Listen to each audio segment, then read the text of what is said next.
The foothills of Kumaon were once a place of quiet routines.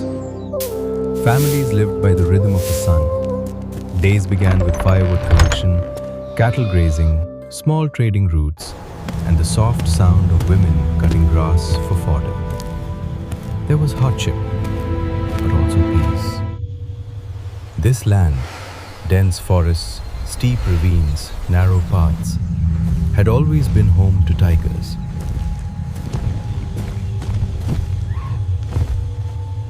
But the people respected them, and the tigers mostly avoided humans. Until one day, that old rhythm broke. In the late 1800s, deep inside this landscape, a wounded tigress began a journey that would reshape every village she crossed. And her story would eventually collide with the life of one man who would spend years understanding her, tracking her, fearing her, and ultimately stopping her.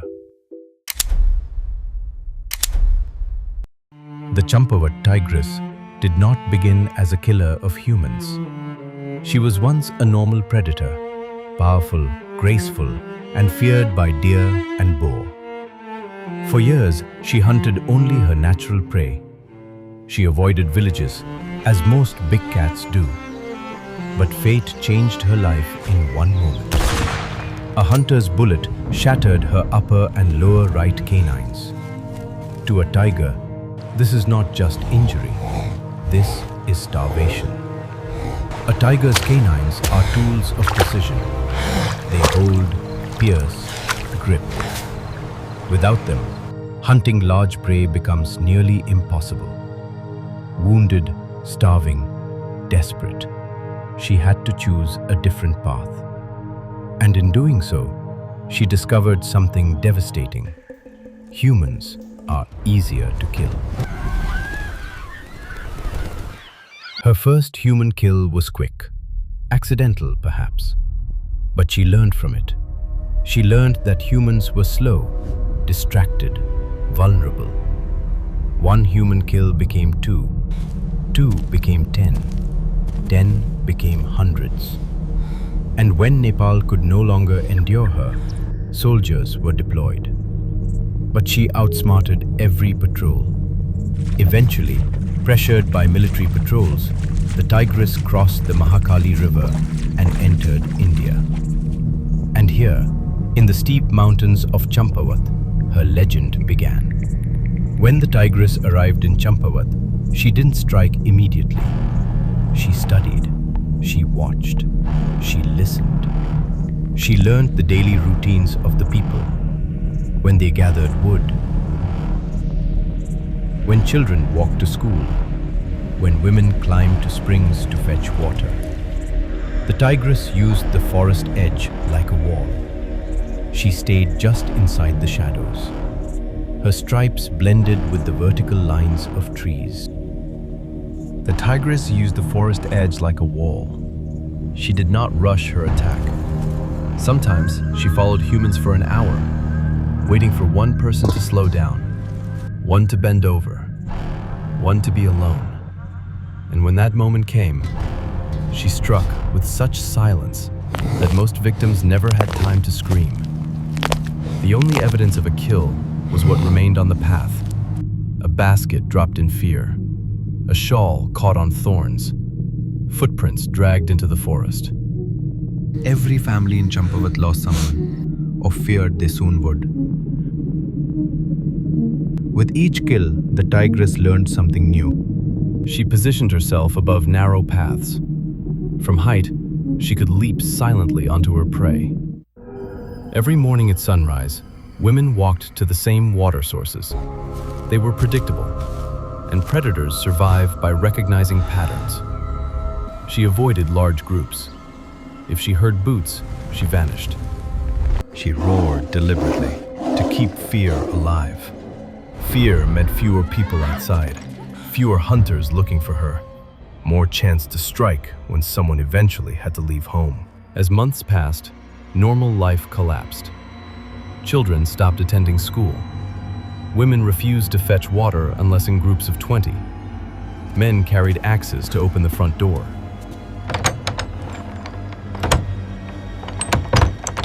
Livestock died because no one dared graze them. Harvests failed. Entire villages migrated at night, carrying their belongings silently like refugees. People abandoned houses their families had lived in for generations. Fields that fed hundreds lay empty.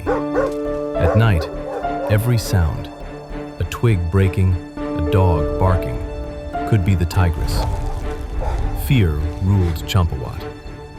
By now, deaths exceeded 300. No predator in history had ever taken so many human lives. By this time, Champawat had become a landscape held hostage by fear. People sheltered inside after sunrise. Children no longer walked to school. Women fetched water only in large groups, armed with sticks. Entire villages planned their days around the movements of a single tigress. But even in a land gripped by terror, life must continue. Wood must be gathered, meals must be cooked, children must help their families survive. And so, on a morning much like any other, a young girl left her home with a rope basket and a simple task. She had walked this path her whole life. Nothing felt different. Nothing felt dangerous. She wasn't going far, just to collect thin twigs for the morning fire, a task she had done since childhood. 10 minutes there, 10 minutes back. Nothing unusual. The girl bends to gather branches. The forest behind her stirs. She straightens, sensing something. Silence. Total silence. A crow caws once. Leaves tremble.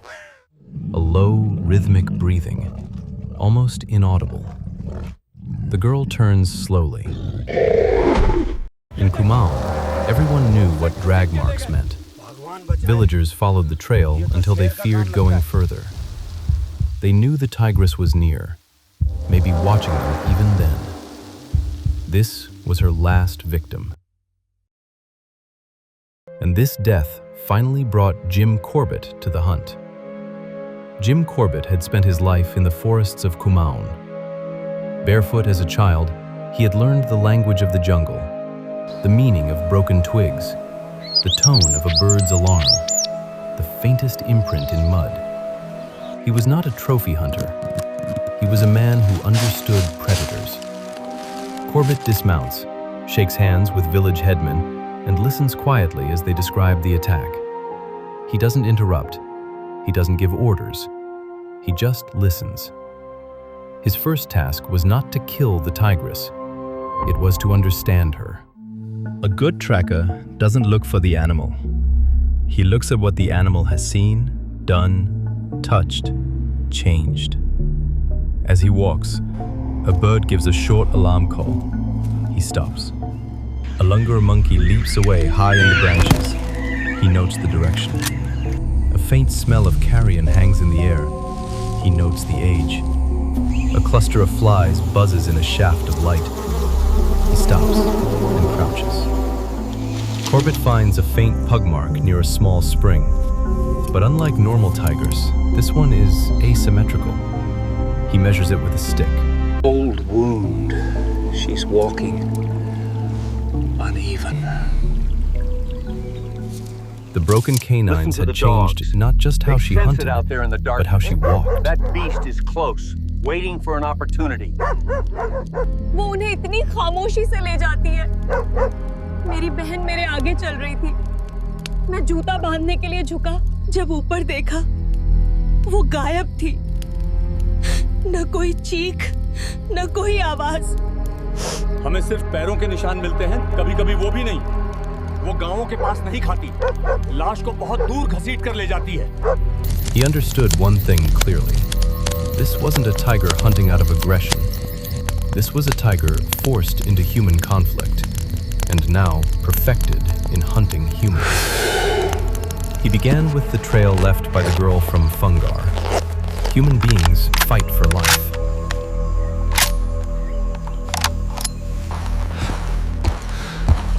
Even in terror, they leave signs. Corbett follows the trail deeper. Birds go silent.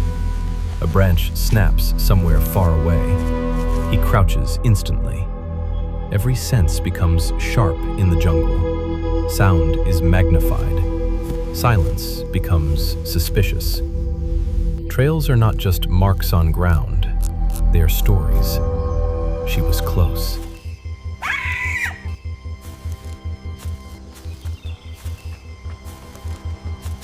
The forest goes deathly silent. A faint, deep growl vibrates the air. Not loud, just enough to feel it in the chest. Corbett turns toward the source. Nothing. Then a sound. The crunch of a leaf behind him. He whips around, rifle up. Still nothing. She was following him, testing him, just like she tested villagers. Corbett retreats slowly. He writes in his notebook, "She is watching me."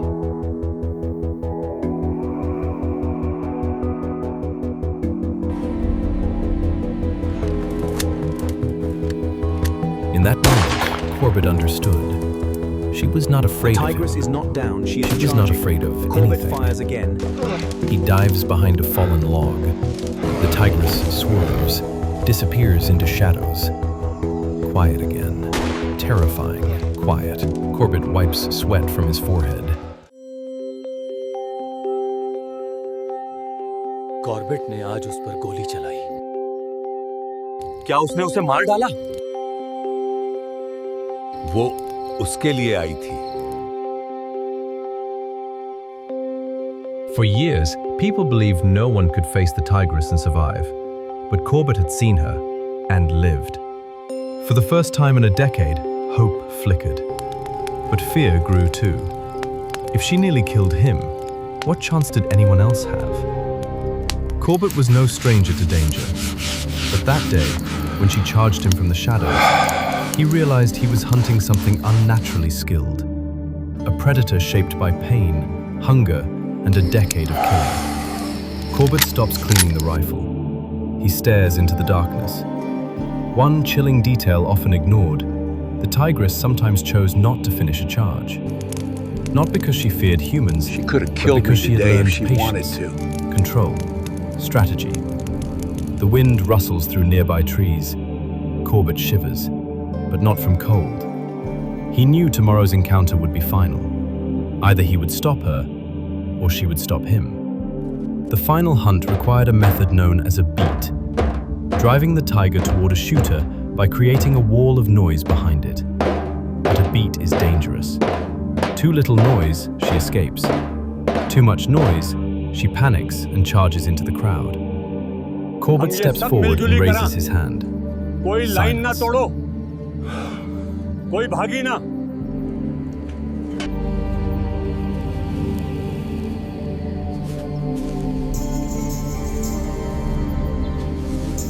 वो शायद खड्ड में ही है। हवा हमारी गंध नीचे की ओर ले जाएगी। बिल्कुल सही। He knew her habits. He knew her likely resting spots. He knew her escape routes. Imagine being in that crowd. Your neighbor's son had been taken last year. Your cousin the year before. Every step you take into the forest feels like a walk into the jaws of death. The line moves forward, inch by inch. Corbett moves in the opposite direction, toward the ridge where he predicts she will break out. His rifle is steady. His breath is controlled. His footsteps make no sound. He had chosen this place because the tigress had no other exit. To her left, a deep ravine. To her right, cliffs too steep even for a tiger. Ahead, Corbett. Behind, hundreds of villagers driving her forward. Corbett kneels. He examines. Scat nearby, less than 12 hours old. A flattened bed of grass, a resting spot. Scratches on a tree. She was here this morning. Animals know before humans do. The jungle itself announces her approach. Corbett raises his rifle. His heartbeat becomes audible under narration. Thump, thump, thump. He places his finger lightly on the trigger. She was coming. For 436 people, this was the last sight they ever saw. Now Corbett faced it alone. The tigress locks eyes with him. A still moment, terrifying silence. Then, she charges. A roar that rattles the branches. Corbett fires. The bullet hits her chest. She stumbles, but does not stop. She accelerates. Her paws tear up soil. Her tail whips for balance. Her body moves with terrifying precision. Corbett fires again. The second impact, she falters for a heartbeat, but she pushes through it. Thump, thump, thump, thump. Her paws hammer the ground. Corbett's rifle clicks. Empty. It's empty. Rifle! Rifle! Give me your rifle! He grabs the second gun, aims, breath held. The third bullet hits true. The tigress collapses mid-charge, sliding across dried leaves. Silence. Pure silence. Even the forest holds its breath. And just like that, a decade of terror ended. Villagers erupt in shouts of relief. Some fall to their knees, others cry openly. Corbett lowers his rifle slowly, breathing hard, sweat dripping down his face. He approaches the tigress carefully, not out of disrespect, but out of recognition. Her chest rises once, then nothing.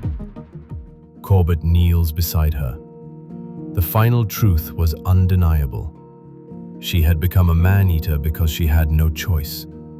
Her broken teeth told the whole story. Injury, hunger, desperation. Corbett stands. He looks out across the valley. People called her a monster, but Corbett saw something else.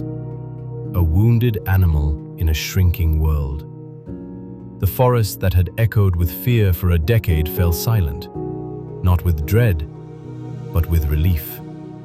Villagers approach slowly, first a few, then more, until a crowd gathers at the ridge. For some, this was the first time they had seen the creature that haunted their childhood. For others, it was the first time they felt safe outside their homes. A village elder bows his head. It is over. It is finally over. For families who had lost loved ones, this was not triumph. It was closure. A chance to speak to the past, one last time. A man stands, his fists clenched. उसने ऐसा इसलिए किया क्योंकि उसके पास जीने का कोई और रास्ता नहीं था. Decades later, Corbett would write, the tigress was not Lift her evil, gently now. not wicked, Nice and slow. but a keep it victim of steady. injury and We circumstance. must show respect. In Kumam, even a man-eater deserves dignity in death. For all the pain she caused, she was still a creation of the same forest that fed them, sheltered them, protected them. The procession winds down the mountain trail. Sunlight filters through tall sal trees. A quiet unity spreads among the villagers. The cause of her transformation was unmistakable. She could not kill deer. She could not bring down wild boar. Every bite of natural prey would have caused agony. A local teacher leans in. Tonight the valleys are Corbett, free of fear, this but I was not cannot stop victory. wondering how different It was her life might have responsibility. been if that He felt first the weight bullet had of what never had broken her happened. teeth. In the days that followed, life returned. Fields were tilled. Laughter returned to the paths. Markets reopened. The death of the Champawat Tigress did not turn Corbett into a hero. It turned him into a conservationist. Decades later, India built its first national park here, named not for killing, but for understanding. This is Champawat's true ending. Not the killing, but the lesson. She did not teach us fear. Fear already lived in us. She taught us consequence. What happens when the wild is pushed beyond survival? In the end, she was not a monster. She was a wounded animal in a wounded world.